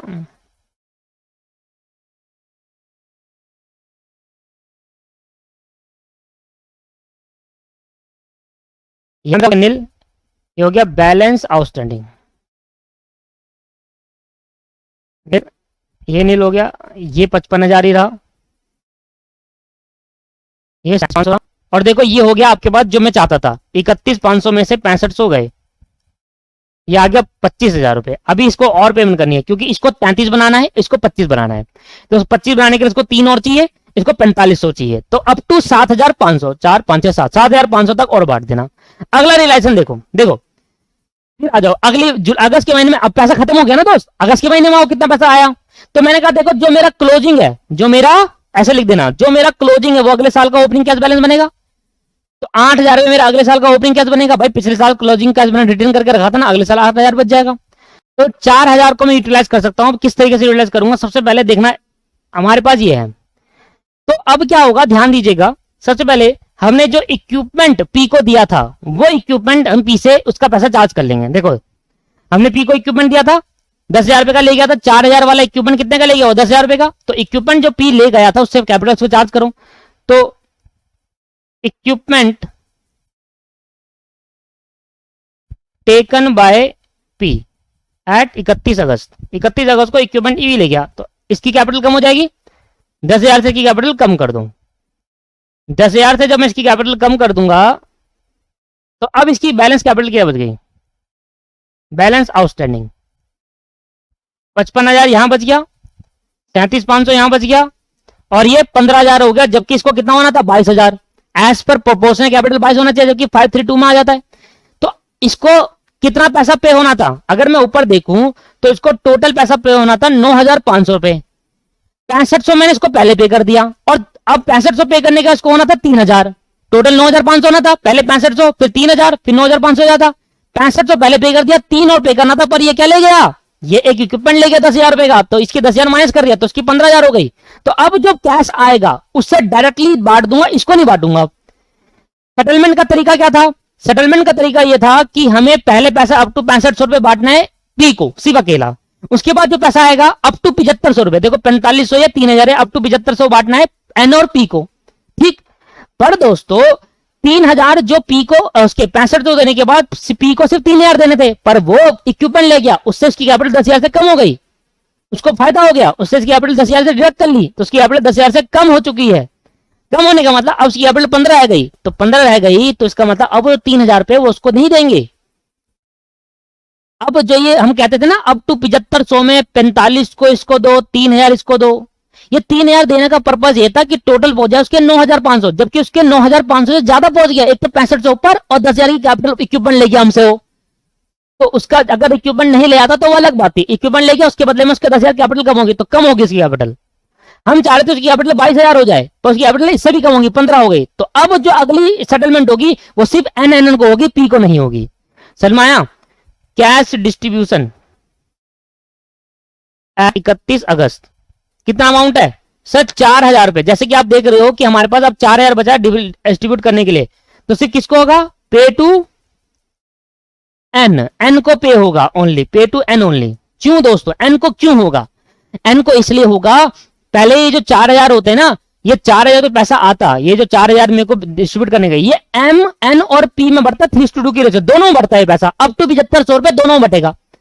पर पी की जो कैपिटल है वो 22,000 तक से कम और कम हो गई।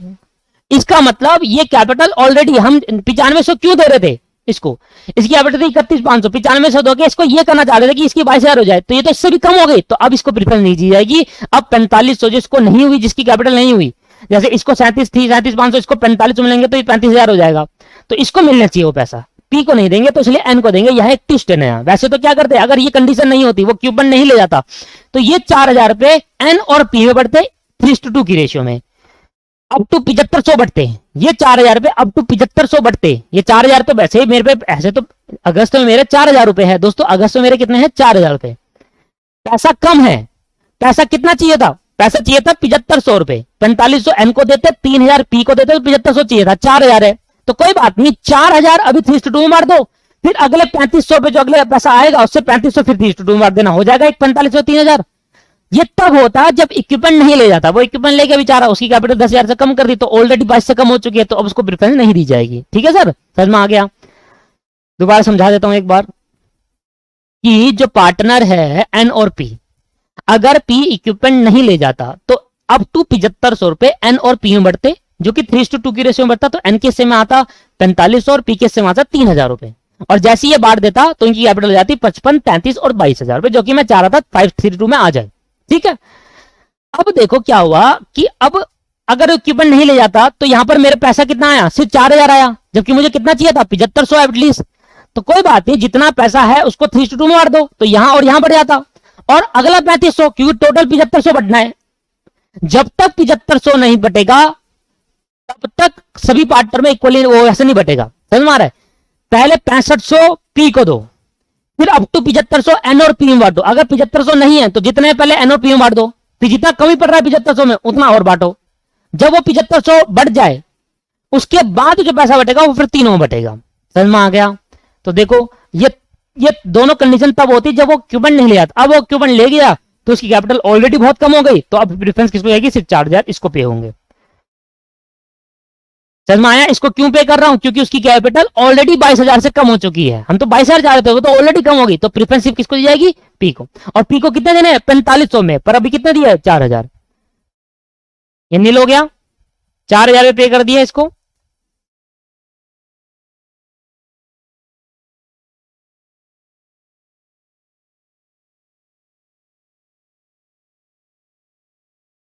ये थोड़ा यहां पर कंफ्यूजिंग टर्म है दोस्तों, इसको आप ध्यान दीजिएगा। समझ में आ रहा है? चलो, अब बैलेंस आउटस्टैंडिंग कितना बच गया?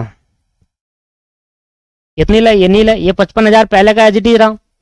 ये बच गया 33,500, और ये बच गया, इसको तो कुछ नहीं देंगे क्योंकि ऑलरेडी 22,000 से कम हो गया। हम तो चाहते 22,000 हो जाए, ये तो और कम हो गया। ठीक है जी, पैसा खत्म हो गया। इसके बाद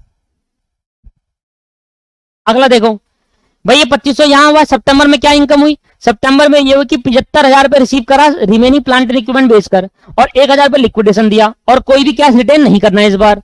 तो इस बार तो दोस्तों कोई कैश रिटेन नहीं करना। और पैसा कितना आया? तो स्टार लगाकर समझते हैं। स्टार नंबर 3 लगाते हैं और यहां लिखते हैं स्टार नंबर 3। स्टार नंबर 3 में सबसे पहले हम लिखेंगे कि हमारे पास 75,000 रुपए आया टोटल रिमेनिंग रिसीव्ड हुई, जिसमें से 1,000 लिक्विडेशन एक्सपेंस दिया, तो हमारे 74,000 रुपए हम जो यूटिलाइज कर सकते हैं। तो टोटल पैसा हम कितना यूटिलाइज कर लेंगे? 74,000। और 2500 रुपए पहले से पड़ा है हमारे पिछले महीने का। 74,000 इस बार रिसीव हुआ, 2500 पहले से पड़ा है, कोई भी कैश रिटर्न नहीं करना। तो टोटल पैसा मैं यूटिलाइज करता हूँ 76,500। इतना पैसा मैं यूटिलाइज कर सकता हूँ। ठीक है जी।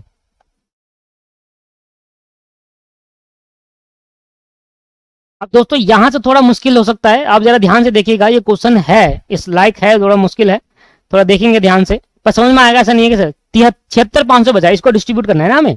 देखो, अब एक वर्किंग नोट और बनाना पड़ेगा। इस क्वेश्चन को आपको कम से कम 2 से 3 बार करना पड़ेगा। Statement showing the manner of distribution of the amount, the manner of distribution of the amount, statement showing the manner of the distribution of amount, statement showing the manner of distribution of amount available in अगस्त और सितंबर। वो कह रहा है कि देखो, जो अगस्त और सितंबर का पैसा है ना, वो किस मैनर में डिस्ट्रीब्यूट होना चाहिए था और आपने किस मैनर में डिस्ट्रीब्यूट करा। देखो, हमें कुछ ऐसा अमाउंट यहां पर डालना है ना, हमें कुछ ऐसा अमाउंट यहां पर डालना है। सोचो, अगर आपने ये 76,500 5:3:2 की रेशियो में बांट देना, और उसके बाद माइनस करने पे जो अमाउंट आएगा ना, वो कभी भी पीएसआर में नहीं आएगा। आप चेक करके देखिए कि आपका जो 76,500 बच गया, आपको लिया आएगा लॉस ऑन रियलाइजेशन। पता है क्यों नहीं आएगा? क्योंकि यही उस रेशियो में नहीं है। 55, 22 और अगर ऐसा होता तब उस रेशियो में होता। तो यहां पर थोड़ी गड़बड़ इस वजह से हुई, सिर्फ गड़बड़ एक वजह से हुई कि अगर वो इक्विपमेंट नहीं ले आता ना, सब कुछ बढ़िया चल रहा था, 100% आंसर में चल जाता। अगर इक्विपमेंट नहीं ले आता था तो क्या होता है? 4,000 2 रेशियो में बढ़ता, फिर 3,3500 फिर 3:2 में बढ़ता, फिर जो बच जाता वो सभी बढ़ जाता। अब ये इक्विपमेंट लेके इस वजह से गड़बड़ होगी कि इसकी कैपिटल उससे रिड्यूस हो गई। तो अब रिड्यूस हो गई तो ये 5:3:2 की रेशियो में है ही नहीं। अब जब ये 5:3:2 की रेशियो में नहीं आएगा, तो जो बांटोगे वो भी जो निकल कर आएगा वो भी 5:3:2 की रेशियो में नहीं आएगा, जो कि हम चाहते हैं। तो इसके लिए हमें वर्किंग नोट बनाना पड़ेगा कि यहां कितना अमाउंट डिस्ट्रीब्यूट करूं। अमाउंट पे एट 30 सितंबर, जो अमाउंट पे करूंगा 30 सितंबर को, वो क्या होना चाहिए, इसके लिए बनाऊंगा working note number, working note. और वो अमाउंट जो आएगा उसके बाद जो लॉस होगा वो अपने आप ऑटोमेटिकली 5:3:2 में हो जाए, ऐसा निकालना है मुझे अमाउंट। उसके लिए वर्किंग नोट बना रहा हूं कि किस मैनर में डिस्ट्रीब्यूट करना चाहिए। देखो, ये आपके पास जुलाई का महीना है, ये आपके पास अगस्त का है, और ये आपका सितंबर। मैं ये चाह रहा हूं कि हमने अगस्त और सितंबर की पेमेंट कैसे करनी चाहिए थी, कैसे करनी चाहिए थी और हमने कैसे करी। तो हमारे पास टोटल पैसा कितना था? हमारे पास टोटल पैसा था, देखो, अगस्त और सितंबर का मिलाकर 76,500 4,000, तो 76,500 प्लस 4,000। तो इन अगस्त हमारे पास, मतलब हमारे अगस्त और सितंबर का total amount realised in August and सितंबर। अगस्त सितंबर टोटल कितना रियलाइज होगा? 4,000 अगस्त का, 76,500 सितंबर का, तो टोटल हो गया 80,500। अगर मान लो ये इक्विपमेंट वगैरह नहीं होता तो आप कैसे करते? तो पहली देखो जुलाई में तो 6500 हो गया, उसको तो इग्नोर कर दो। जो सेकंड होता वो 7500 रुपए क्या करते हैं आप पहले इन दोनों बांट देते। मैं सिंपल आपसे ये पूछ रहा हूं कि पहली सेटलमेंट क्या था, पी को बांटना है 6500 रुपए, दूसरी सेटलमेंट क्या था, अप टू 7500 रुपए, 4500 देने पी एन को और 3000 देने पी को। तो ये 80,500 अगस्त तो सितंबर का, जुलाई के लिए तो कर दी ना मैंने, जुलाई के लिए मैंने 6500 पे कर दिया ना दोस्तों, जुलाई के लिए 6500 पे कर दिए, उसकी छोड़ो अगस्त में जो गड़बड़ हुई और सितंबर में हुई। तो आप क्या करते कि इस 80,500 में पहले 7500 अलग निकाल देते, फर्स्ट 7500 अलग निकाल देते और इसको बांट देते 3:2 में, इन 3:2 में इसको शेयर कर देते। किसको? अगस्त के महीने में शेयर कर देते 3:2 को। अगस्त नहीं आएगा, यहां पर लिखो, यहां पर लिखिए आप MNP, MNP। मैं कह रहा हूं कि जब आपके पास टोटल अगस्त और सितंबर का मिलाकर 80,500 का कैश है, ठीक है, इतना पैसा आप डिस्ट्रीब्यूट करना है। अगर वो इक्विपमेंट नहीं ले जाता तो कैसे डिस्ट्रीब्यूट करता है ये पूछ रहा हूं। पहले 7500 बांट देते 3:2 में, जिसका इसके हिस्से में आता 4500 और इसके हिस्से में आता 3000, और बाकी जो बच जाता रिमेनिंग बैलेंस कितना बचता, बैलेंस बचा 73,000 रुपए, इसको बांट देते 532 में तीनों को। अरे यही करते ना दोस्त, अगर वो इक्विपमेंट नहीं ले जाता तो मैं क्या करता, पहले जो पैसा था जुलाई से अगर मैं काउंट करूं तो जुलाई से पैसा 6500 पहले पी को देते, फिर जो अगस्त और सितंबर का जो पैसा है उसमें से पहले 7500 निकाल के 4500 3000 इसको पूरा कर देते, तो बन जाती कैपिटल 55 33 और 22,000 रुपए। उसके बाद फिर जो बैलेंस बचता है उसको 532 में बांटते। यही करते हैं ना दोस्त, तो यही मैं कह रहा हूं कि अगर आप ऐसा करते तो क्या कैपिटल बनती, तो 75,000 डिवाइडेड बाय 10 मल्टीप्लाई बाय 5, यह आ गया 36,500।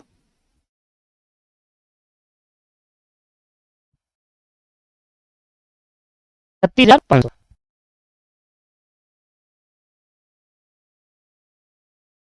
है, और यहां पे कितना आया, मल्टीप्लाई बाय 3, यह 21,900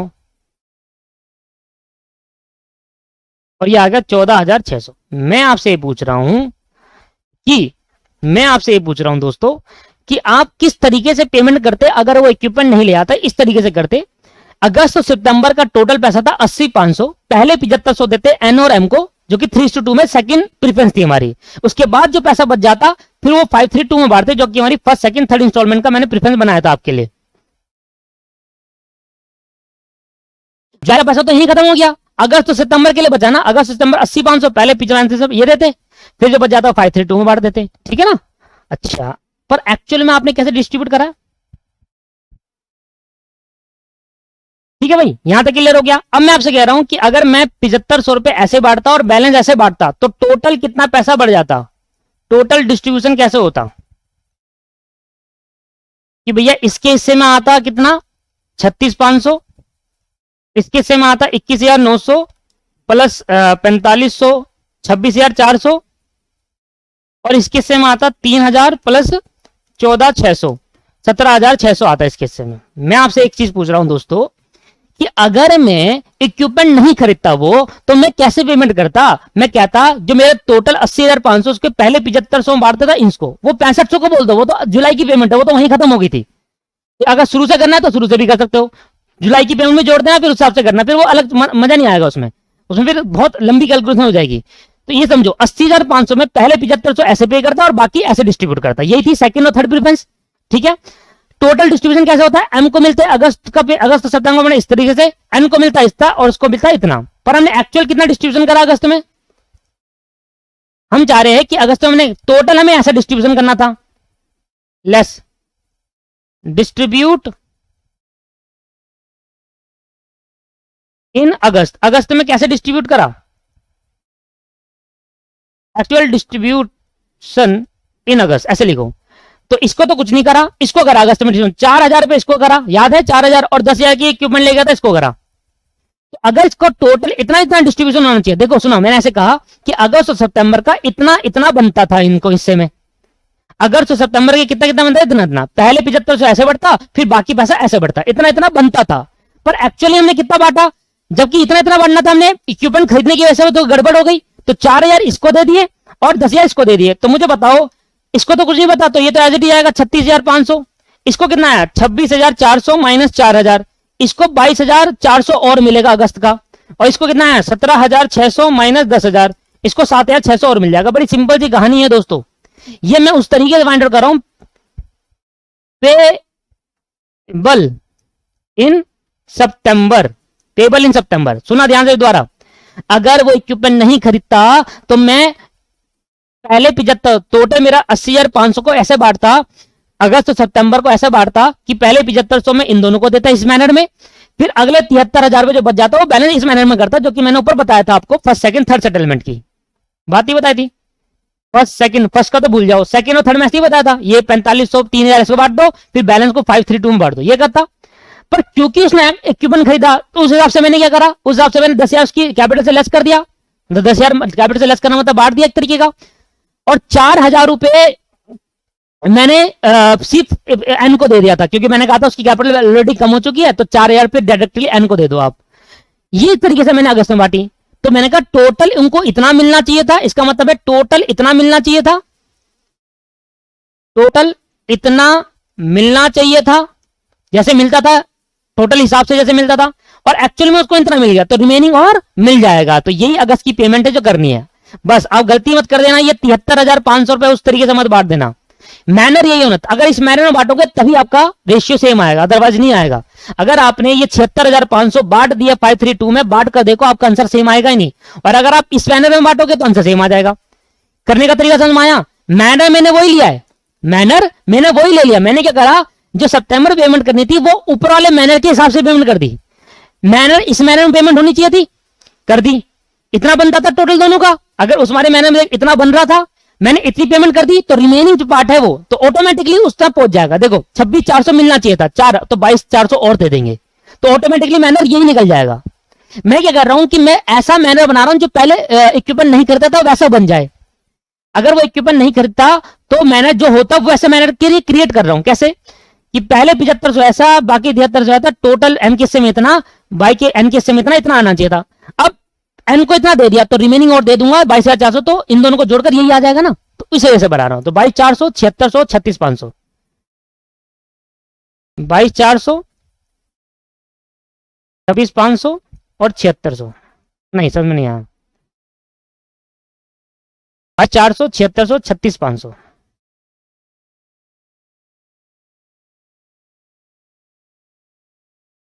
36,500 और 22,400। दोस्तों टिपिकल क्वेश्चन है, एक बार देखने से नहीं हो पाएगा, आपको क्लास दोबारा देखनी होगी। 55,000, 2 घंटे लग गए मुझे इसको समझाने में। 36,500 ये आ गया 18,500, 33,500 माइनस 22,400 ये आ गया 11,100, और 15,000 माइनस 7600 ये आ गया 7400 रुपये। अब इनको डिवाइड करो 5 3 2 से, और देखो मैनर आया नहीं आया। देखो अगर आपने 76,500 बांट देते ना तो गड़बड़ हो जाती, फिर नहीं आता उस मैनर में, फिर क्वेश्चन ही गलत, पूरी कहानी गलत हो जाएगा। हमने क्या करा, हमने कहा पहले मैनर कैसा होता था, जो मैनर होता था पहले उस मैनर में देखा कितना कितना मिलना चाहिए था, और मैंने कितना दे दिया, जो रिमेनिंग और दे दूंगा, बस उस हिसाब से करा और आ गया आपके पास आंसर। 18,500 को डिवाइड करूंगा 5 से तो 3700, इसको 11,100 से डिवाइड करूंगा तो 3700। और आप देखो स्टडी मैट चेक करना, आपका स्टडी मैट में आंसर गलत है, स्टडी मटेरियल को चेक करना, आंसर गलत है वहां पर, पेज नंबर 349 निकालना या 348, देखो आप गलत है वहां पर। इसलिए मैं आपको क्लास का बेनिफिट है दोस्तों, स्टडी मैट में एक ये वाला क्वेश्चन गलत है, आप चेक कर लीजिए, ठीक है। चलो तो आपका स्टडी मैट का आप जब देखोगे ना तो वहां पर इनका लास्ट वाला जो रेशियो निकालोगे ना बराबर नहीं आ रहा होगा, और देखो मैंने यहाँ पर बराबर आपको करके दिखाया। तो यहाँ पर कभी कभी होता है स्टडी मटेरियल गलत होता है, पर ये वर्किंग नोट ध्यान समझो। अगर मैं वाला मैनर फॉलो करता तो कितने पैसे बन रहे थे, और मैंने कितने दे दिया तो कितने और देने बन गए, बस ना दे दो अपने यहाँ बहुत रेसिम आ जाएगी। ठीक है दोस्त, तो आज की क्लास को यहाँ समाप्त करते हैं। 2 क्वेश्चन कराया, ये बहुत बड़ा क्वेश्चन था, ऐसे क्वेश्चन नहीं आएंगे पेपर में, पर फिर भी एक बार करना बहुत जरूरी है। इस क्वेश्चन को एक बार और करना, अभी क्लास खत्म होने के बाद एक बार कर लेना, नहीं तो भूल जाओगे, बाकी आपकी मर्जी है। Thank you very much, bye bye.